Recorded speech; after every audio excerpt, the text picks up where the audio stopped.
Hello. Welcome to the session, Finding the Balance Between Privacy and Cybersecurity. So we'll have 4 presentations from the panelists, and after that we have time for questions and there will be answers from them. I think you probably, if you have been in another session, you have the app. You can, it's not on the screen, you can download the app and make questions from there. I can read it and ask to the panelists. Or you can raise your hand and go to the side and ask the question from there. Let's start by introducing our panelists. First, we have Mr. Eduardo Bojorquez. He is General Director of Transparencia Internacional in Mexico. He will be talking about open data is not transparent data. Let's start, please. Thank you very much, Cesar. I'm pleased to be here with you in this panel. I could be devil's advocate in this panel because I work for Transparency International. So you could imagine that normally we're in favor of openness and making data available to everyone. No? That's our key mandate. But I think we should stop for a while and make a quick group of comments on certain issues that are going to be relevant for the next years. First of all, we assume that transparency, for instance, is equal to honesty. No? There are many places where we think that transparency equals honesty, and it doesn't equal honesty. No? One thing is to be transparent, and a different one is to be part of a community that praises integrity or is honest. So these are different things, and we should be aware of that. The other thing is that, at least in the Latin American case and Mexico in particular, transparency is a proactive way of dealing with the right to know. We were very lucky that we were discussing access to information laws back in the 90s. And from the very beginning, we decided that transparency had to be proactive. Governments should proactively open information for innovation or for accountability or for independent evaluation. And the right to know is the last resource you have. No? When you have to go to the court to secure the disclosure of information, that's your last resource, not your first resource. So in Latin America, and particularly in Mexico, openness has been associated with transparency from the very beginning of the discussion in the late 90s. And at the same time, we were conscious that when we were disclosing information, we should also preserve another set of rights that are in our Constitution. For instance, privacy and the protection of personal data. So from the very beginning in the discussion of transparency, accountability, open data, open government, open parliaments, and other issues in Mexico, we were very clear that we need to distinguish between concepts. So it's not really fussy, and you assume things. One example is open data. No? For here in smart cities, I'm pretty sure that this is very obvious, but it's not obvious for everyone that open data doesn't mean making data public. It means that it has the right format for interoperability of databases, for exchanging in a very simple way using robots and other tools and software, information that should be available for different purposes. And it doesn't mean that it has to be on a website. No? And for you, it's very obvious, but not for everyone. People assume that open data has to be public, and in certain cases, it's relevant to have public open data, but it's not a synonymous, in this case, of openness to be transparent. No, it's a different thing. It's open in terms of format, in terms of the way we are preserving information and using it, and in the capacity for a robot or a software to automatically use that information. So in Mexico, for instance, we have been releasing a lot of data sets in terms of open data, but that doesn't mean that you're not protecting rights like privacy or personal data associated with those databases. And in many cases, the disclosure in open data of large amounts of information shouldn't be public to everyone, but to very concrete groups of stakeholders, depending on the needs. One very, very simple and classic example is in procurement. I don't know if you are aware of this, but sometimes when you are disclosing the budget for a project, no, the market will behave in terms of competition in a terrible way. No? The collusion may be present because they know how much budget you have, and if you're disclosing it not in the best possible moment, you will find that you are creating different problems, at least in terms of competition. And the other counterexample is national security. In certain cases, people talk about national security for disclosing data or disclosing information. Let me provide you an example. The size of the shoes of our military forces. No, it was a huge discussion 10 years ago if that was national security information or personal data. No? Of course, each one of the boots is associated with one person, and the size and number of boots you are buying for our military forces may be used to know how many people you are actually included in your army, if it's a secret figure for everyone. Our constitutional court for the right to know decided that it wasn't national security, because you were basically procuring or buying boots for the military, and that the size of each one of them couldn't be associated with one single individual. So basically, all the information related with the procurement of boots in the Mexican army and many other things that are bought by our armed forces are public in the traditional way, because it's not as simple as saying that you can connect someone to a person. Finally, one of the reasons for being here is a very provocative initiative we launched in 2015, which voluntarily discloses the assets, the declaration of assets, the declaration of taxes, now very popular in US politics, and the declaration of interests of candidates to Congress or to public offices. And because they are doing it voluntarily using standard formats, basically they are accepting that the information is public, even if it includes certain personal data that they willingly are signing to disclose. So just to summarize this first introduction and see how we can organize the conversation, I think we are in the moment in which we have to very, very clearly define which is the kind of issue we want to deal with. For the Mexican case, especially in government, all the information is public unless you prove that it will affect a human right, or disclosing it will affect a human right, or disclosing it will affect the national security.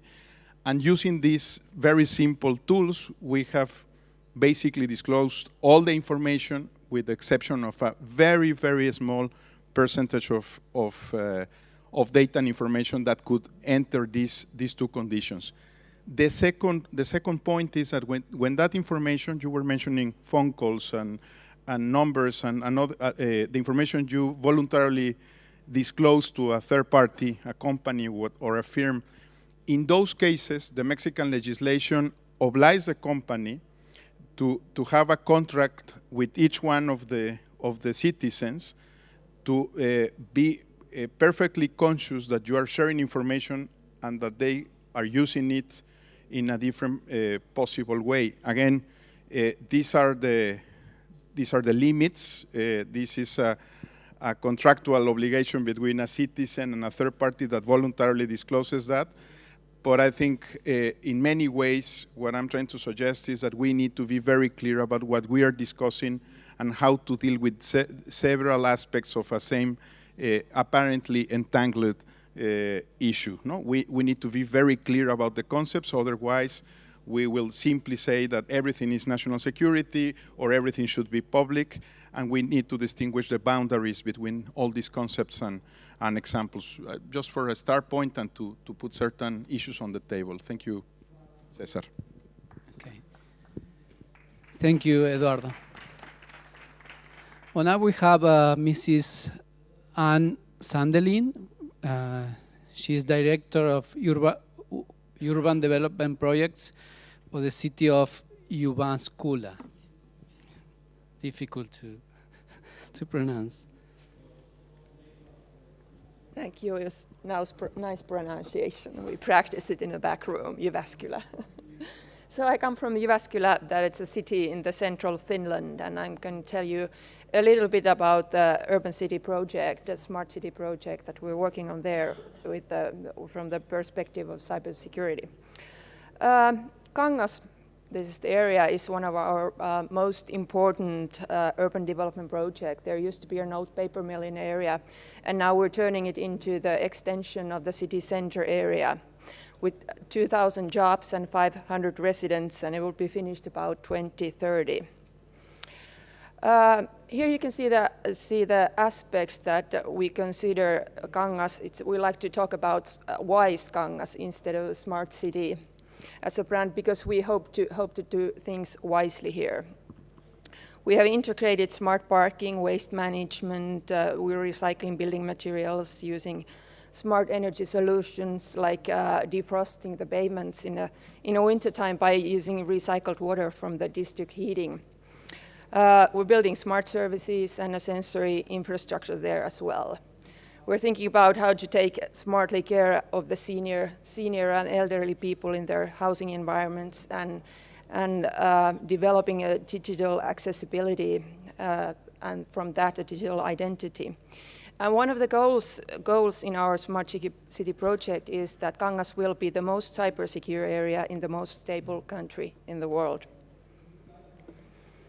This is one of the sub-projects. It's a centralized locking and access control system in the area. And we see that it will be a significant innovation enabler when you think about it in a holistic system, controlling the access and management there. It will lower the life cycle costs with the inhabitants, increase the convenience there. So one Kangas will have a multiple space and just use one key there.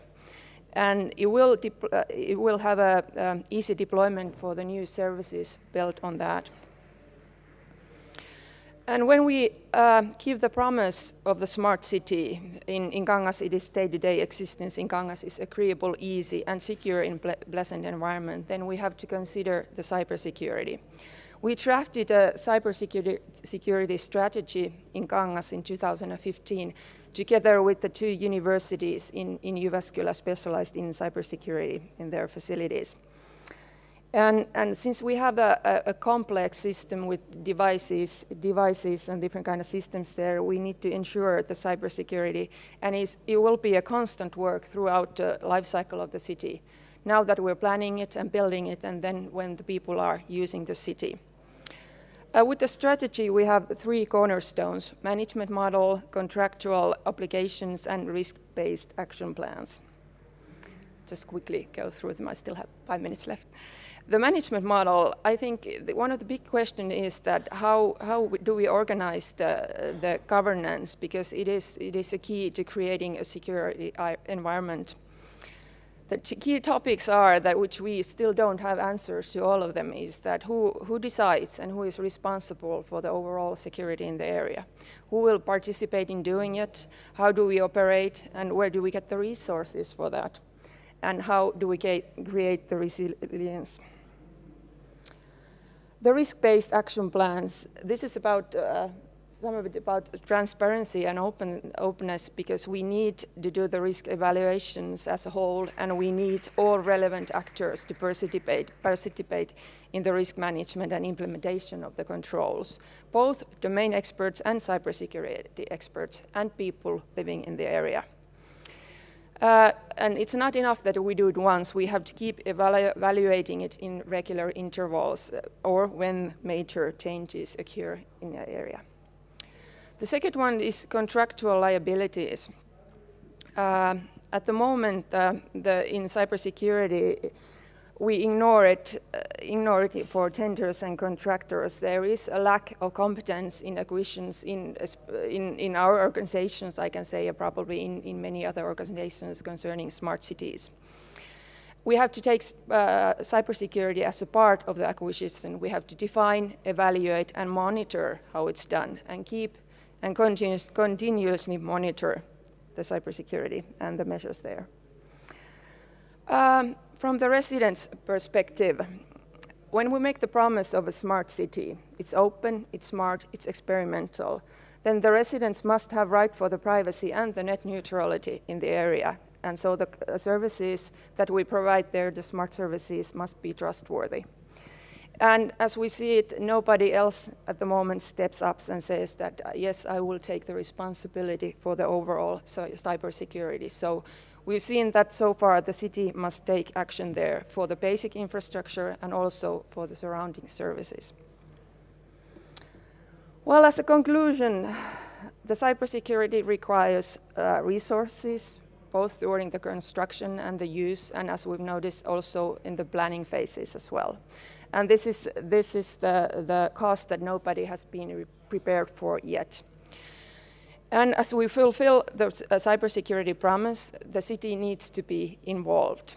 And in Kangas, we've taken the emphasis is on improving the resilience in a cost-efficient manner, because it's not that if the smart city will be hacked, the question is that when will it be hacked, and how long it takes for us to notice it.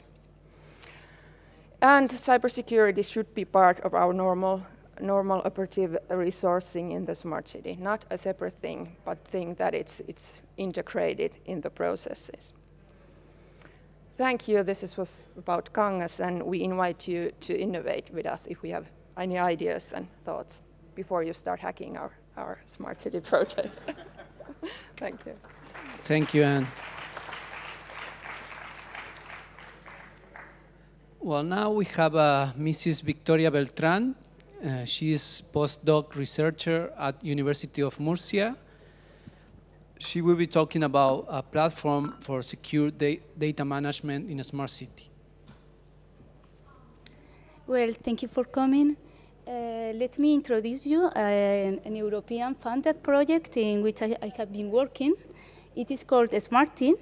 And well, it's an approach to improve the data privacy and security in smart cities.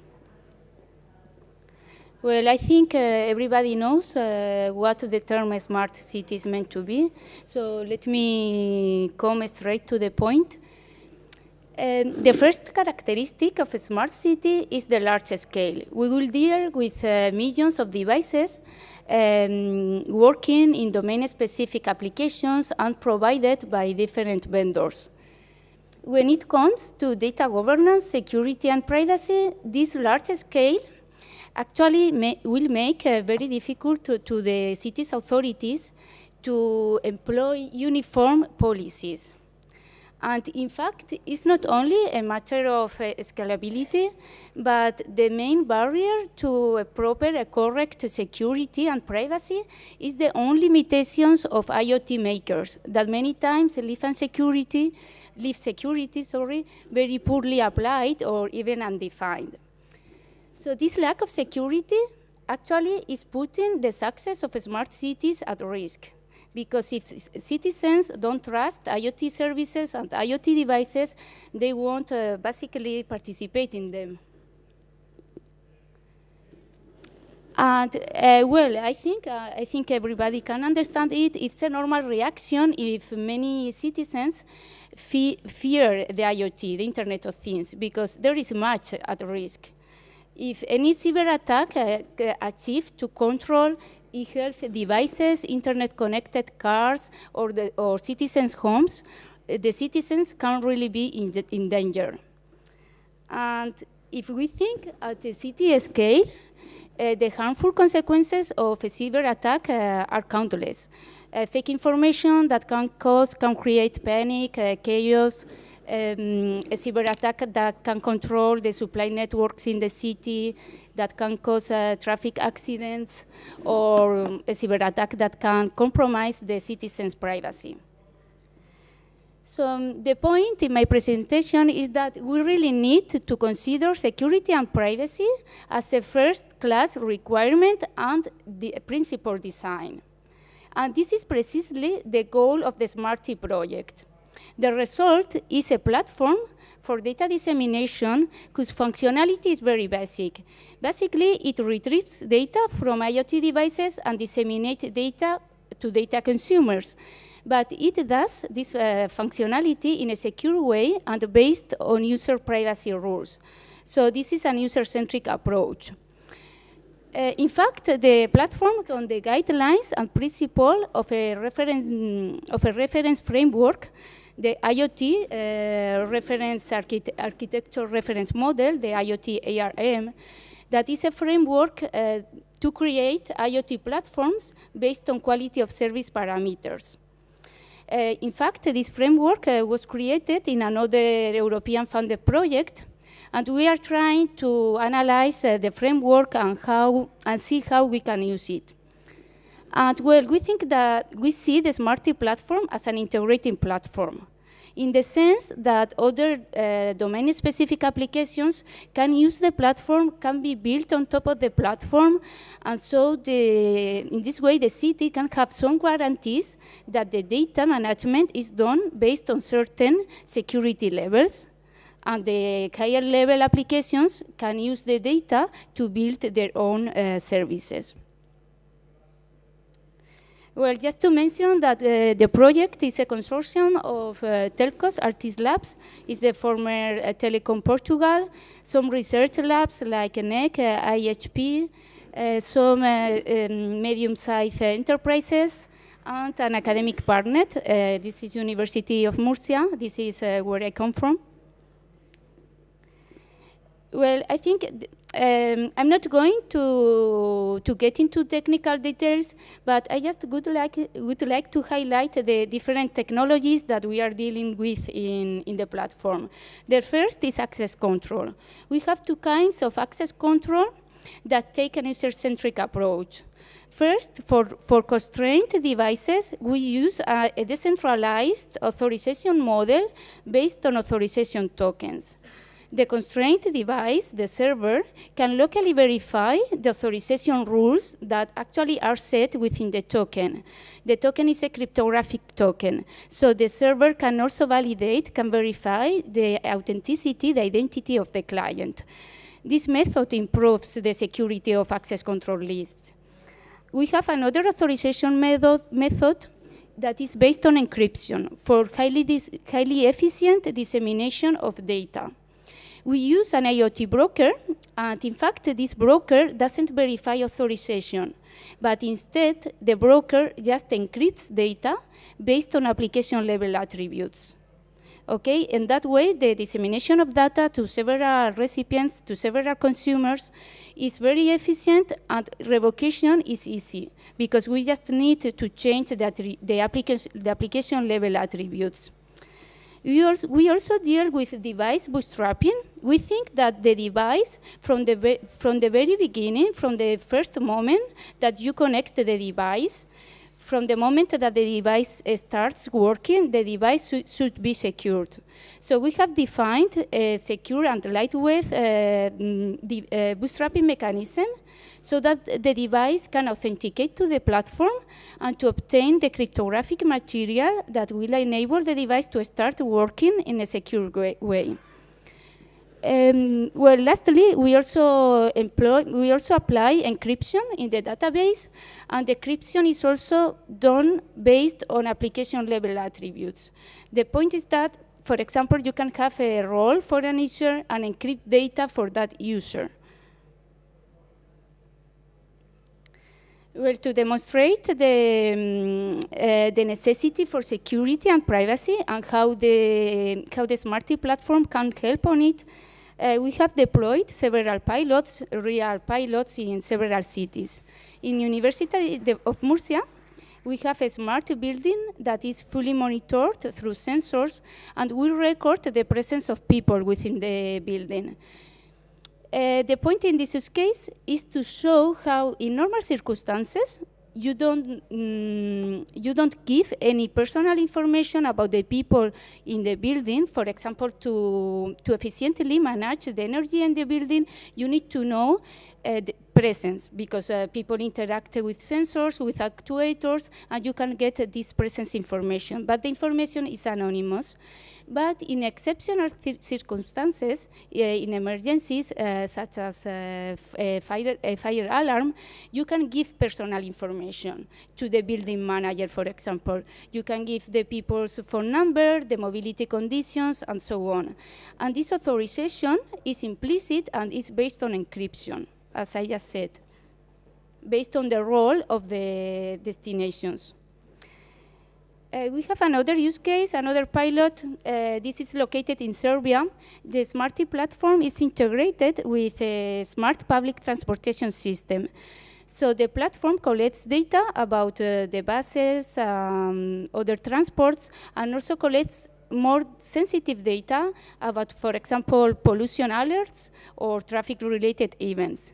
Here the platform ensures guarantees that no fake information is injected, and also that we can give critical information such as pollution alert only to the authorized people. In the last use case, the platform has been integrated in Frankfurt, Germany, with a smart traffic management system. The platform collects data about the lights status and also about the location of ambulances. When an ambulance is approaching a light, an algorithm, well, I'm talking about the service on top of Smarty, the application will execute an algorithm and will synchronize the lights in order to let the ambulance cross the road as fast as possible and for sure in a safe way. So here the platform will, through the authorization method based on authorization tokens, the platform ensures that no one can take control on the lights and there is no fake information, as I said. And basically, here the importance of security is stronger because we are dealing with the safety of the drivers and ambulances and so on. This is all. Thank you for listening. And if you have any questions, I will be glad to answer you. Thank you. Thank you, Victoria. Now we have Mr. Mohamed Amin Hasbini. He is a senior security researcher in the Kaspersky Labs Global Research and Analysis team. And he will be talking about balancing security and privacy in smart cities. Really? Hi. So thank you for being with us today. My presentation is more about really going back to the basics of the need of balancing the security and privacy, and some of the things that we are currently doing a bit wrong. So you probably already have seen these stats multiple times. We are moving towards more urbanized regions, and these are highly challenging in terms of services and containing congestion. And we also love to see graphics around smart cities. They are extremely promising, and they are really a good presentation of our future. And I even got like another. So I have an exaggerated example, a little bit. Now, some people wanted to see this, okay. We're putting a lot of emphasis on our future, and we definitely need to better plan for it. So this is an exaggerated example that I want to address in this presentation. We see that when we want to compare our ancient life with a bit of what is happening on the internet today, we'll think a bit differently about what we need to do around the information security for smart cities specifically, or modern and future cities. First, we used to live in tribes. Tribes had interests, causes, priorities. They had their own communities, and they do whatever they want. And on the modern internet, we definitely have some similar things. We do social networking. We have specific websites, news websites, politics, etc. On the internet, we also fight. In ancient tribes, we used to fight for powers, land, water, knowledge maybe. So if some people know how to grow some type of food that we really we really want to know about. We hear about cyber espionage and intellectual property attacks all the time now on the internet. And this struggle of power is definitely causing a lot of damage for everyone, not to mention critical infrastructure attacks. Strong leaders on the internet are definitely there, and in many cases they are capable of knowing what is happening and seeing what is happening. It could be through vendors or countries, etc., etc. They do all sorts of influential activities. They are translated into ads, marketing, etc. They just have different names. And every once in a while, in tribes, they had some epidemics, which could be like a sickness of some kind or other stuff. And in our case, we have just last week an example, a very big example actually, the Mirai botnet, which took down the internet in whole countries, such as Liberia, or attacked the DNS in the United States and caused service damage for many very large organizations. You probably already have heard about that in the news. So we are currently moving towards a bit of difficulties. Actually, large difficulties that we definitely need to be more aware of and plan for. And the issue here is not about single actions from single countries or from single organizations. It's about global collaboration around regulating and controlling what is happening on the internet. So, as a start, and back to basics, do we have a specific definition for what is the privacy that we need on the internet? Like, are we expecting to block all types of data coming out from our devices? We need a service, right? We do have and need services online, and we need to share data with these services to be able to get something back. And again, we also need to define what is the privacy that we're asking for. Currently, I hear a lot of calls for full encryption of everything. But is it really something that we want when we are protected as much as a criminal or a terrorist? That's definitely something very difficult to handle and to be able to sustain and to control inside a smart city. Then privacy from whom? That's definitely the next stage of where we need to go.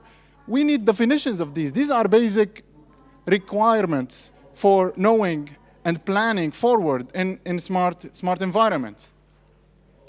And this is just a simple example. If I'm calling for a pizza, I need to share my address. I need probably to share my name. They will get my phone number. And we definitely, I really want the pizza, so I need to give them the correct information, right? So this is similar. This is just basic information that we just have no agreement on at the moment. So further, we really need centralized, global, independent regulation of the internet. Why? Because we need an authority that defines the regulations, and we need agreement all over the world over these regulations and enforcement, of course. And this is currently not in the best. We see that it's not doing really good. So we also need centralized law enforcement efforts, of course. Currently, especially when you have political struggles, something good happening in somewhere could be differently understood. And this was also discussed just now. It could be good for some people, it could be bad for some people. And that's not how things should go on the internet. Because if we move forward with having good regulations that are able to control the digital world we definitely will be able to preserve the privacy and security and move the progress of the innovation fight from good versus evil, like good people versus criminals, towards more of the good versus better and the best for everyone. Thank you. Thank you, Amin. Well, now we have some time for questions. Anyone from the audience has questions can walk to the side to the microphone and ask the question.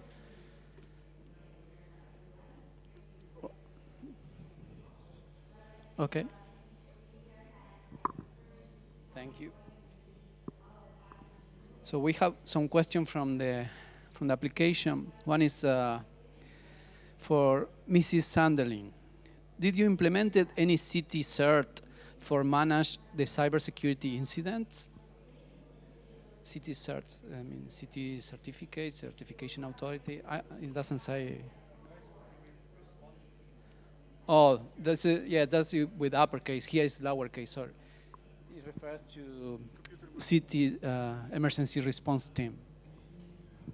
Not yet, not at the moment. We're just building the Kangas area, but this is definitely what we're thinking about, especially with, for example, with the water plant, and they're going through some development projects together with the university and testing labs concerning the cybersecurity on those areas.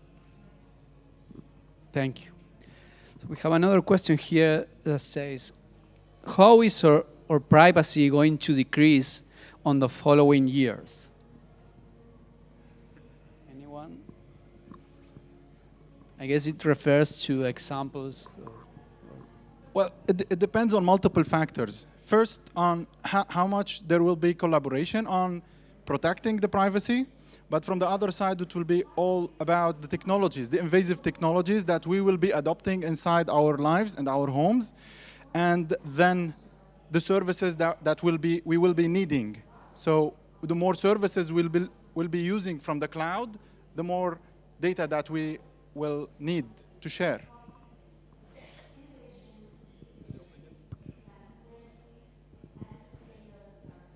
Well, I think that it will depend very much on how laws and regulations are going to be defined in the next years. Because if no regulations emerge, international regulations, as we saw, we will keep seeing attacks like the American attack on the DDS. And well, we need to be sure when we buy a sensor or a camera that it is going to work securely, without compromising our privacy, without a cyber attack that can use our default password and see what we are doing with at home or what our children are doing. Yeah. Thanks. Any other thoughts? Maybe we can refer to an alternative scenario, which is not the smart cities one. A lot of the population of the world are not there yet. And there is a lot of information that is already public, is commercialized without the knowledge of the people that are part of those databases. No? Think about health databases that are being sold to everyone. I'm just referring to one very particular scenario. And I think if again, the balance between making public this information and regulating the disclosure of it is crucial.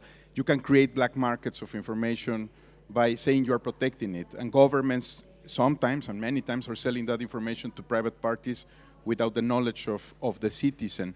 So I think we have several trends at the same time happening. One is smart cities, the cybersecurity side, but also there is a lot of information that is not properly gathered, managed in, I will say, for almost 90% of the world population, and we need to discuss that as well, no? How we're going to manage that information that is already in the government's possession. Your question about privacy from whom is relevant. No? The government has a lot of information on us, and we don't know how it's managed and sold. So I think sometimes it's better to simply disclose it and break a lot of black markets that are occurring with public information.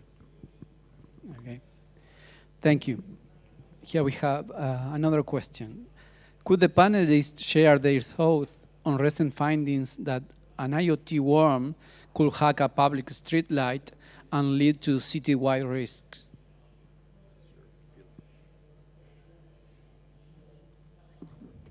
Who has a worm? Yeah, well,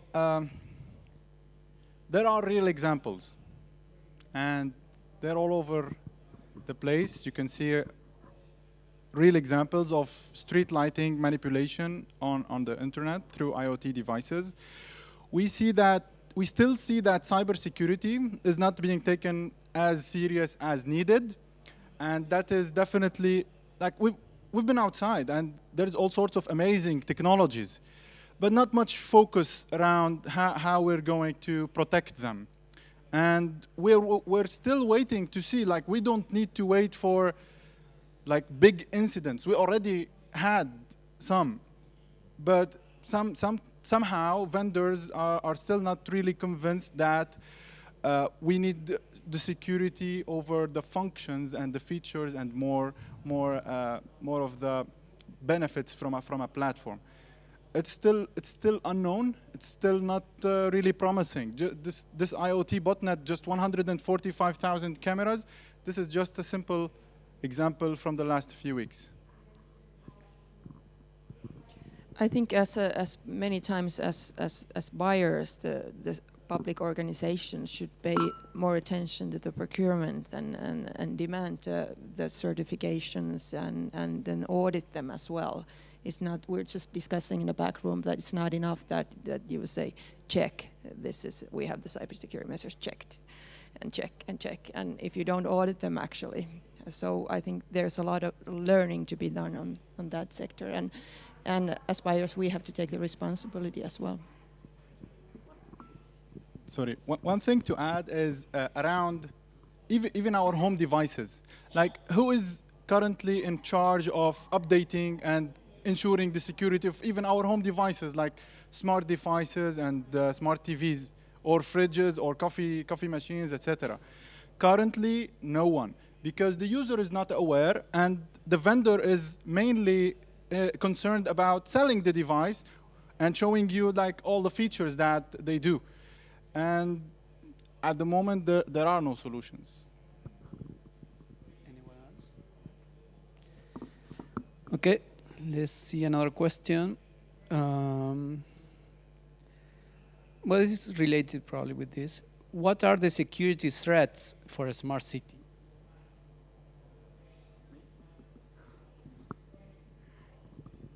Well, you can start with simple stuff, such as your home devices being off or taken by ransom, and then you can move towards having a whole infrastructure, water treatment facilities manipulation, or turning off power. That's already happened.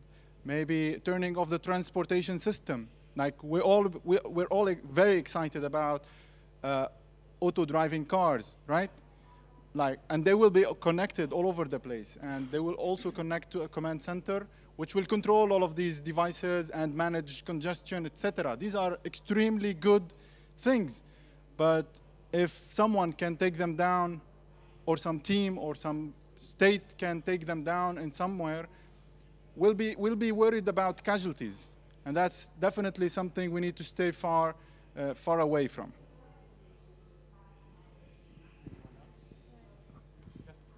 Yeah, I think that talking about smart homes, there is an evident example that is automatic lock systems.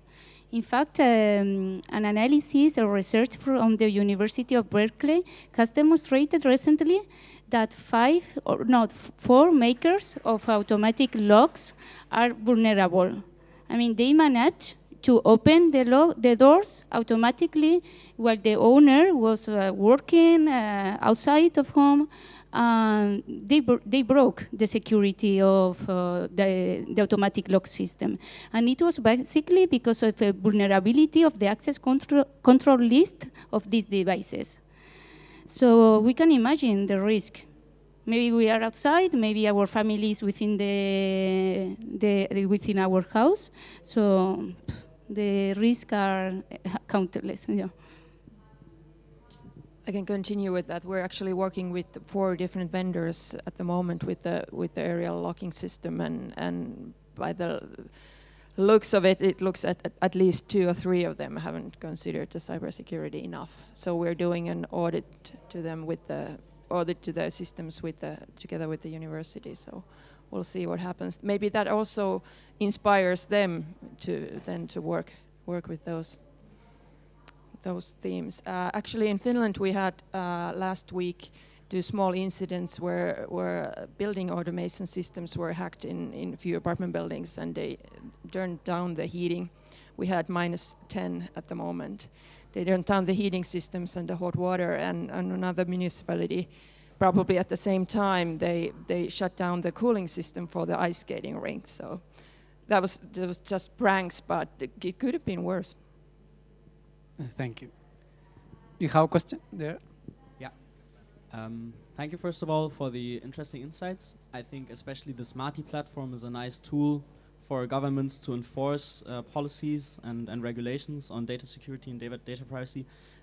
But my boss used to like to say that a fool with a tool is still a fool. And if you don't have the regulations, then of course you cannot force them.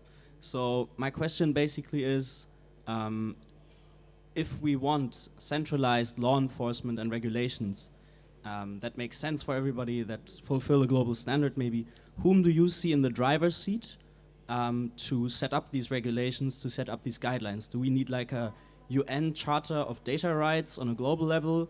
Is it federal governments who should be on the driver's seats, local governments, or maybe companies? What is your opinion on that?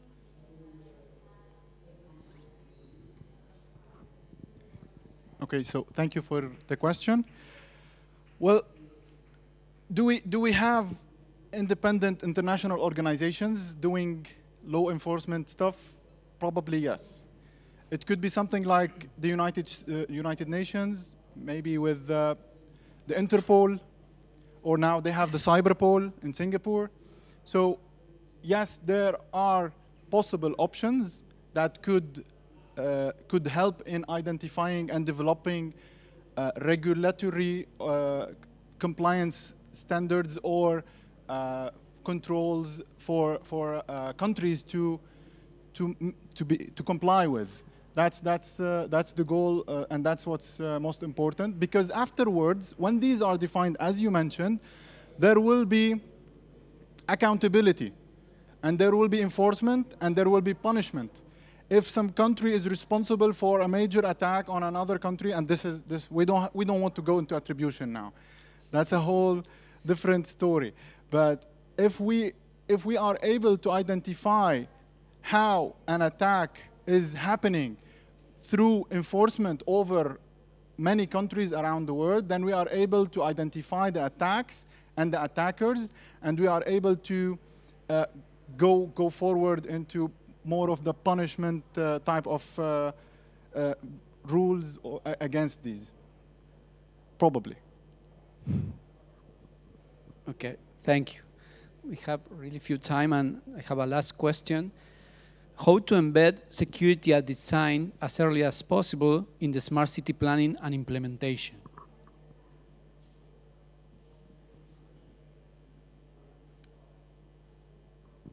I think it has to start with the vision and the attitude level, and once you've accomplished common knowledge or common goal on that area, then you just have to start doing the roadmap and by step.